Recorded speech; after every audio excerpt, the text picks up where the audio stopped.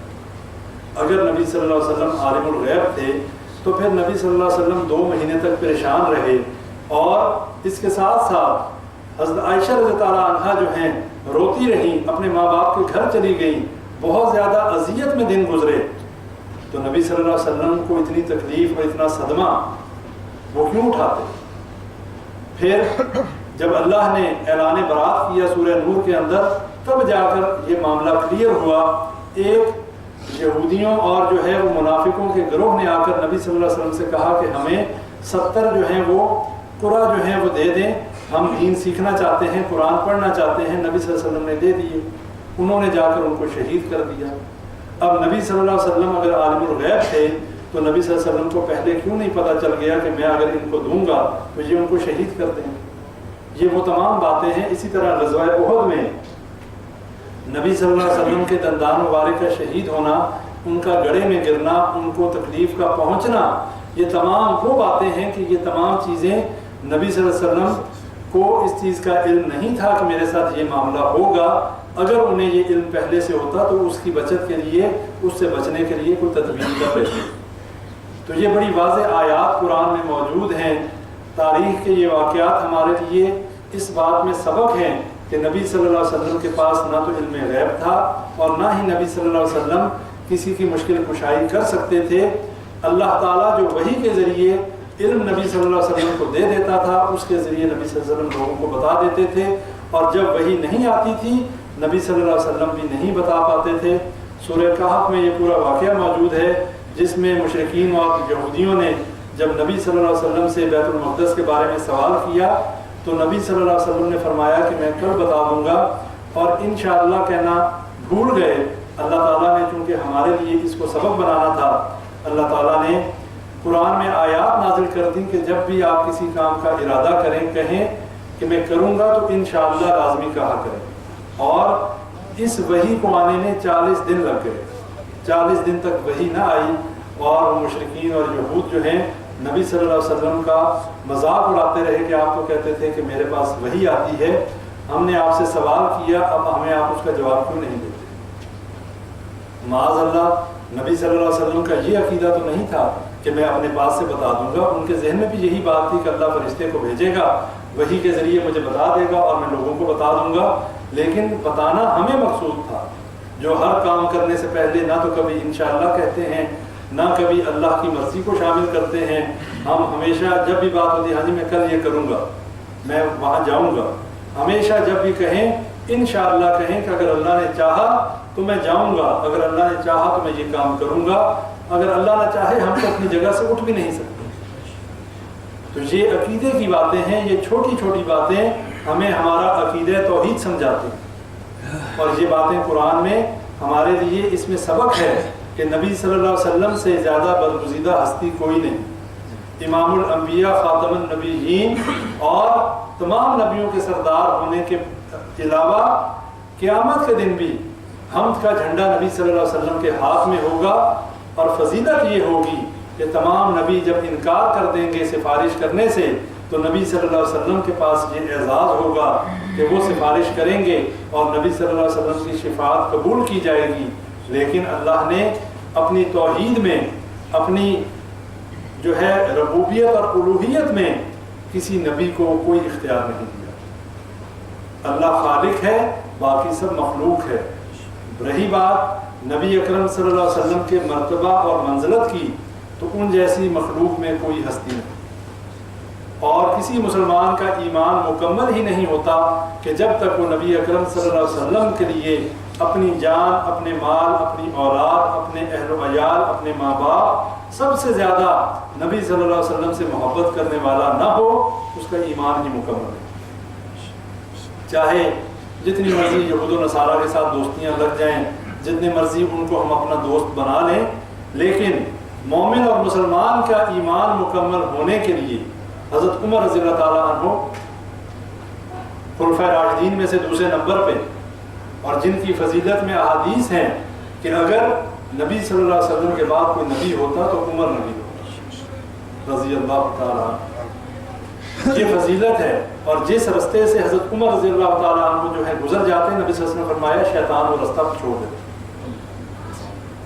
وہ عمر رضی اللہ تعالیٰ، لیکن جب انہوں نے نبی اکرم صلی اللہ علیہ وسلم سے فرمایا کہ مجھے اپنی جان کے علاوہ باقی تمام چیزوں سے، اپنے مال، اپنے ماں باپ، ہر چیز سے زیادہ آپ سے محبت ہے، نبی صلی اللہ علیہ وسلم نے فرمایا عمر تیرا ایمان مکمل ہے.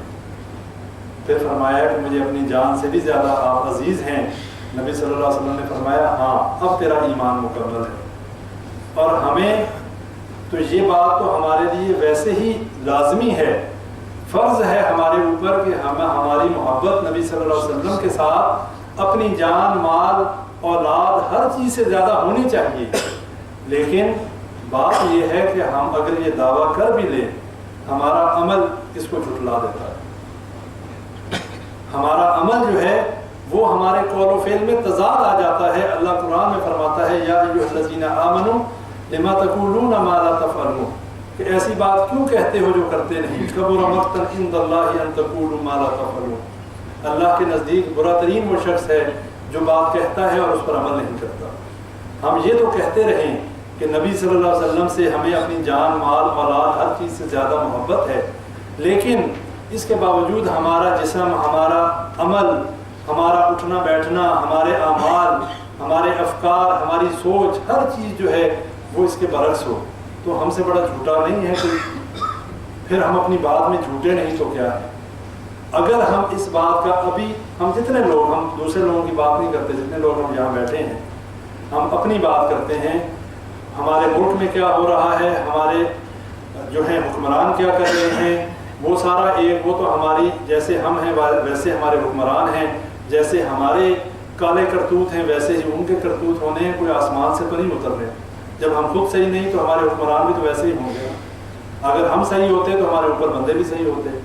ہم صحیح نہیں، ہم دین سے محبت کرنے والے نہیں، ہم نبی سے محبت کرنے والے نہیں، اسی لیے ہم نے ایسے لوگوں کے اپنے اوپر بٹھایا ہے کہ جو سارے ہی کیے کرائے میں پانی پھیرنے والے، اور جن کے نزدیک دین اسلام کی کوئی حیثیت نہیں.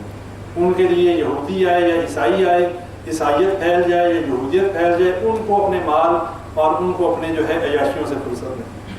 تو بات یہ ہے کہ جتنے لوگ ہم یہاں بیٹھے ہیں، کیا ہم نبی اکرم صلی اللہ علیہ وسلم سے جان، مال، اولاد، ہر چیز سے زیادہ محبت کرتے ہیں؟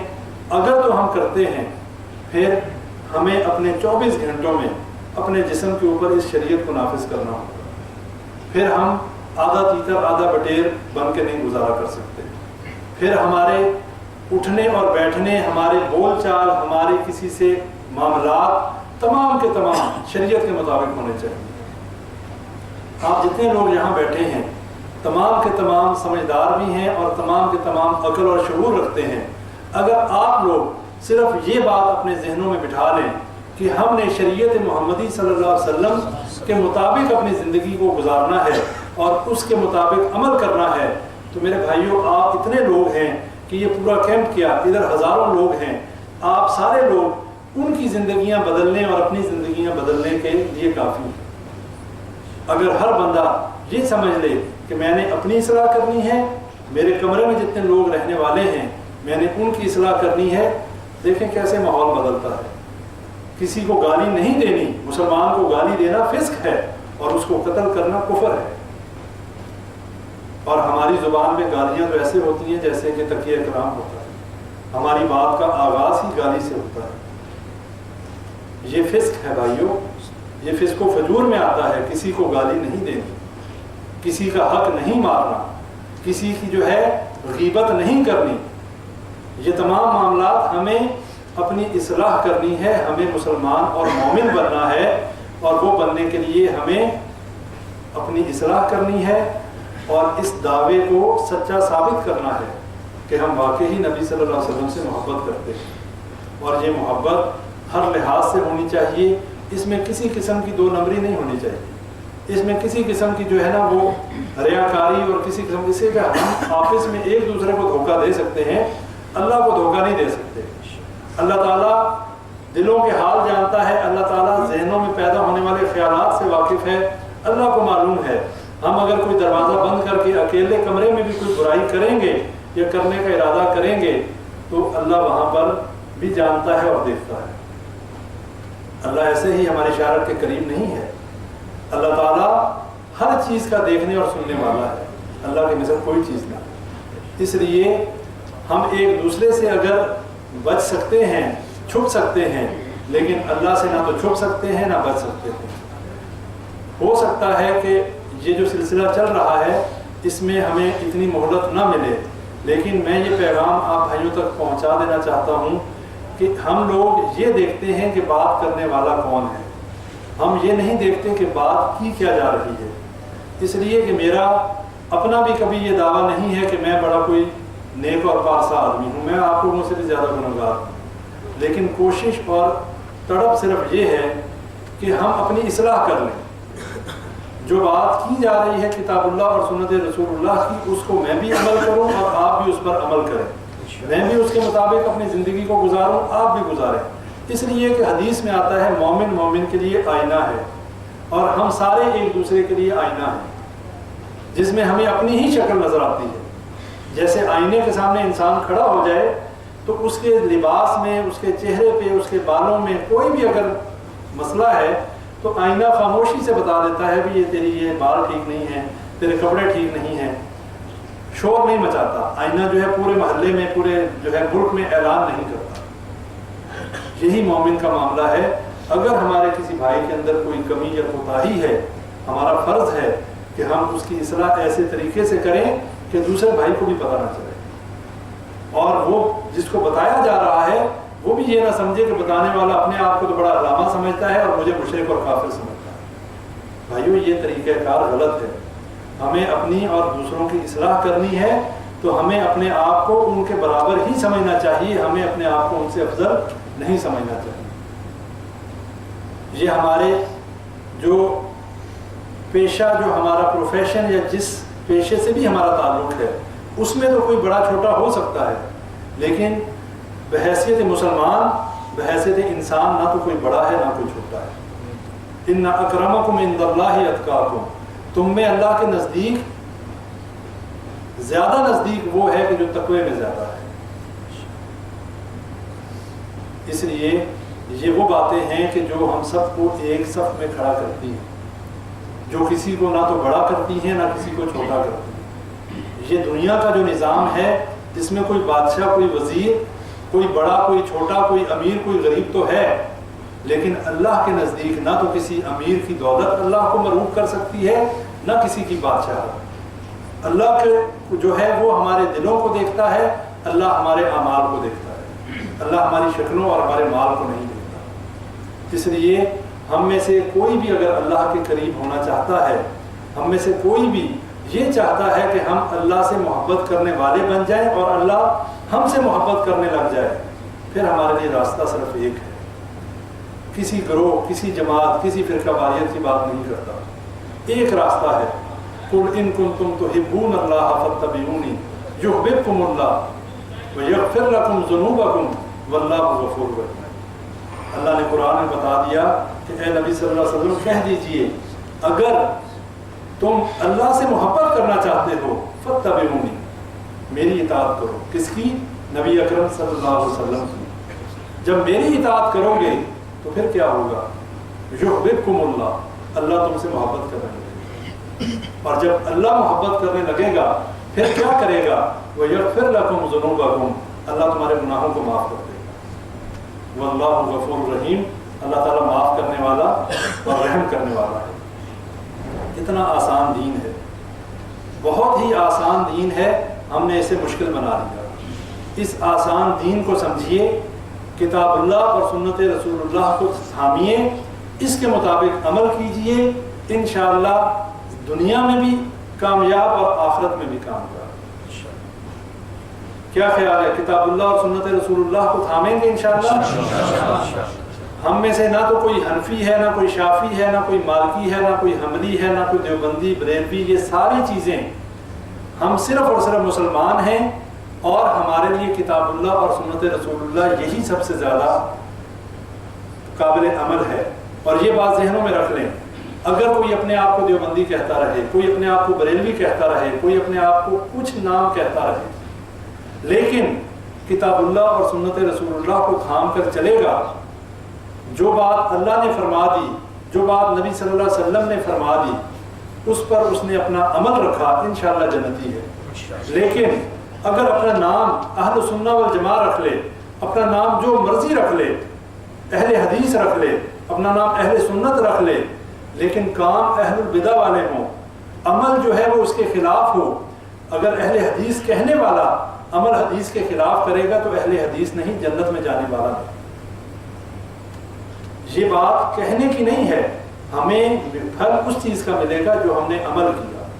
اگر کہنے سے کام بنتا، ہر بندہ ہی اپنا نام اہل سنت والجماعت رکھ لیتا، ہر بندہ اپنا نام اہل حدیث رکھ لیتا، ہر بندہ اپنے آپ کو، یہ جتنے بھی گروہ بندیاں ہیں یہ نبی صلی اللہ علیہ وسلم کی پیشن گوئی ہے، اور نبی صلی اللہ علیہ وسلم نے 1400 سال پہلے فرما دیا تھا کہ یہودیوں کے 71 فرقے ہوئے، عیسائیوں کے 72 فرقے ہوئے، میری امت کے 73 فرقے ہوں گے، اور فرمایا کلہم فی النار الا ملۃ واحدہ۔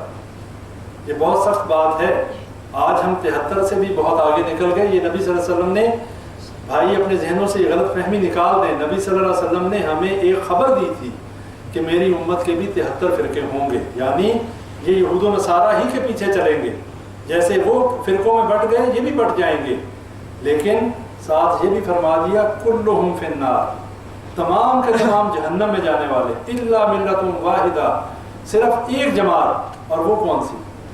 اگر نبی صلی اللہ علیہ وسلم کہتے کہ جی دیوبندی جائیں گے، مثال کے طور پہ آج ساری جماعتوں کا نام دیوبندی ہوتا، اب دیوبندی کوئی جماعت نہیں ہے، دیوبندی ایک جگہ ہے، دیوبند ایک جگہ ہے، ایک مدرسہ ہے، یہ اس کے ساتھ ایفیلیشن ہونے سے کوئی دیوبندی نہیں بن جاتا، یا حنفی امام ابو حنیفہ کی طرف نسبت کرنے سے ان کی طرف ان کے تلامذہ نے نسبت کی، یہ کوئی اس کو جماعت بنا لینا یا اس کو کوئی منہج بنا لینا۔